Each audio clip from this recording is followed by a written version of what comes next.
जय गुरुदेव।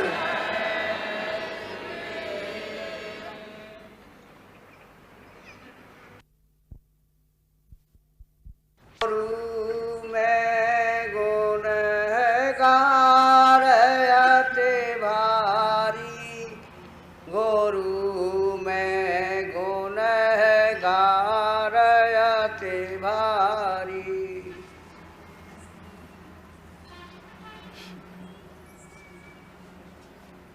प्रेमी सेवक जिसे मालिक से मिलने की चाहना है, वो प्रार्थना कर रहा है कि मैं सबसे बड़ा गुनहगार हूँ, मुझसे गुनहगार ज़्यादा और कोई नहीं है। अपनी अर्जी गुरु के सामने, गुरु को आरत भाव से सुना रहा है और दया की भीख मांग रहा कि मेरे ऊपर दया हो जाए।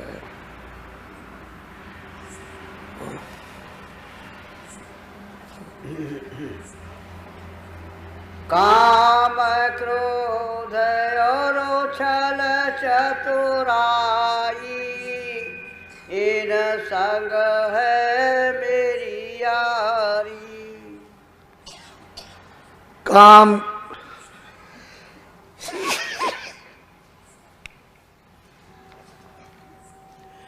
क्रोध, लोभ, मोह और अहंकार। कहते हैं गुरु, इसमें मैं बहुत चतुर हूँ, इनके साथ मेरी दोस्ती है और मैं बहुत चंट और चालाक हूँ। अपनी सब चीज़ों को गिन गिन कर गुरु के सामने रख रहा हूँ और जो है वो अपना जो कपट वो सामने खोला। इन चीज़ों के साथ मेरी दोस्ती है, यारी है और मैं अति गुनहगार हूँ।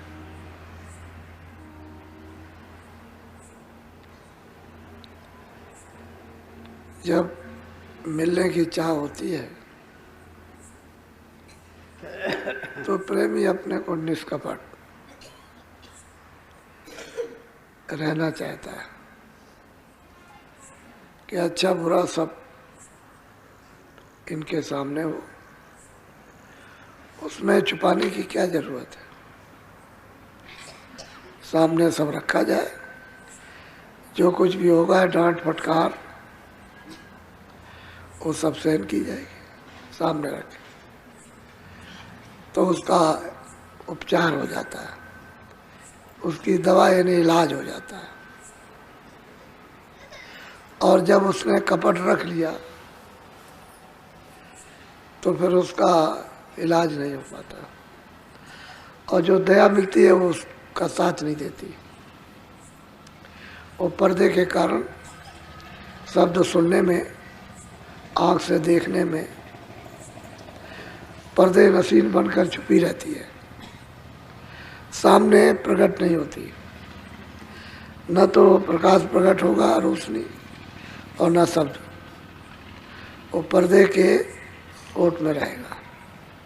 कानों पे पर्दा पड़ा रहेगा, आँख पे पर्दा पड़ा रहेगा, कुछ भी काम नहीं होगा, न सुनाई देगा न दिखाई देगा। तो जो कुछ भी हो, डांट फटकार मार पीट अंदर बाहर, मान अपमान, उसकी तो उसे कोई परवाह नहीं, लेकिन वो सब खोल खोल करके एक एक बात बोलो। लोभी लंपट झूठा हिंसक ऐसे ऐसे पाप करा। कहते हैं लोभी तो हमें ही, और झूठा दिन भर झूठ बोलते हैं, कपटी, कपट रखते हैं, छुपाते हैं, और हिंसक, ऐसे ऐसे पाप किए।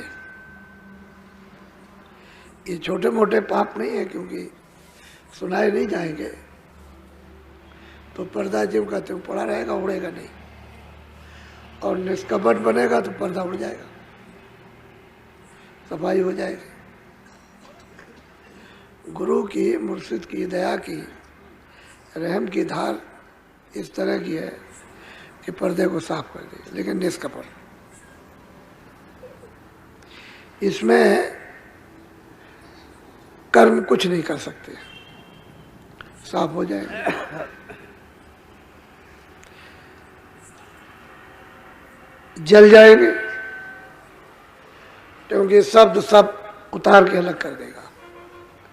रोशनी जब प्रकाश होगा तो सब भस्म हो जाएगा, और छोड़ेगा नहीं। लेकिन निष्कपटी तो हो, तो कहते हैं मैं हिंसक भी हूँ, लंपट भी हूँ, झूठा भी हूँ, बेईमान भी हूँ, दगाबाज भी हूँ। सब अपने अपने अवगुण एक एक खोल खोल कर मुर्शिद गुरु के सामने रखे जा रहे हैं। बोलो। दुख निरादर सहन जाई, सुख आदर अभिलाष। कहते हैं गुरु जी महाराज, ये तो मैं बहुत गुनहगार हूँ, और मेरी ये कामना है कि सुखी सुख मिले, दुख ना मिले, दुख ना हो, निरादर ना हो, अपमान ना हो। लेकिन वहाँ तो अपमान भी और दुख भी। तो कहते हैं सुखी सुख चाहते हैं और मान, और हमारे अंदर भरा हुआ है कि अपमान ना हो और दुख ना हो। लेकिन काम किए हैं दुख के और अपमान के, तो सुख और मान कैसे मिलेगा? पर उसको ये नहीं, वो अपने विकारों को वर्णन प्रेमी कर रहा कि मुझ में ये अभिलाषाएं, ये इच्छाएं, ये कामनाएं, ये ख्वाहिशें हैं। जब जब चोट पड़े दुखन की, तब डरे डरे कर भजन। कहते हैं मुझ में ये कमजोरी है कि जब जब दुख आते हैं तो डर के कहीं हमारे लिए खतरा हो गया, तो फिर कहता है कि अच्छा भजन करेंगे।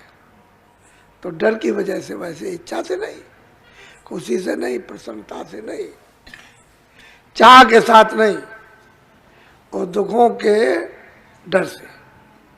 कहते हैं कभी कभी जो बताया गुरु महाराज सो फिर भजन करना शुरू करता हूँ। अपनी सब परिस्थिति को, अपने विकार को, अपनी कमजोरी को सुना रहा। देखो दया मेरे सतगुरु की, उसी भजन को माने। बस कहते हैं गुरु तो दया करते हैं कि जीवात्मा का, रूहों का यहाँ से छुटकारा हो जाए, निकल चले। लेकिन वो उसी को मान, काम, क्रोध, लोभ, मोह, ये वासना, कपट, छल, प्रेम, मारपीट, हिंसा, कहते हैं उसको, उसी को समझता है, उसी को मानता है। दया तो उनकी हो रही कि भजन किया जाए, ताकि इसको सदा के लिए अपने सुख के स्थान पर पहुंच जाए, इन दुखों के स्थानों को छोड़ दे। लेकिन अब क्या करें, उसी को बार बार, उसी को बार बार, संसार को ही बार बार इन्हीं ख्वाहिशों इच्छाओं को बार बार लगा हुआ। ये नहीं कि तकदीर किस्मत भी कोई चीज़ है। जब उसने ये मनुष्य शरीर दिया था तो उसने पहले किस्मत, तकदीर, प्रारब्ध बनाई, उसका सब उसने भोग रखा। पशु में बंद करेगा उसका भी उसमें किस्मत, तकदीर, प्रारब्ध। पंछी में बंद करेगा उसका भी उसने तकदीर, प्रारब्ध बनाए और उसके सबके भोग उन्होंने रख दिए। ऐसा नहीं कि मनुष्य शरीर ही में, मनुष्य शरीर की प्रारब्ध मनुष्य शरीर में अच्छे बुरे की, और मतलब यह है कि पशु पंछी और कीड़ों की मतलब यह है कि शरीरों में उसकी प्रारब्ध उन शरीरों की। लेकिन पेट भरने का भोजन सबको देता है। वो नहीं देगा तो फिर शरीरों में सूरत रूह रह नहीं सकती है।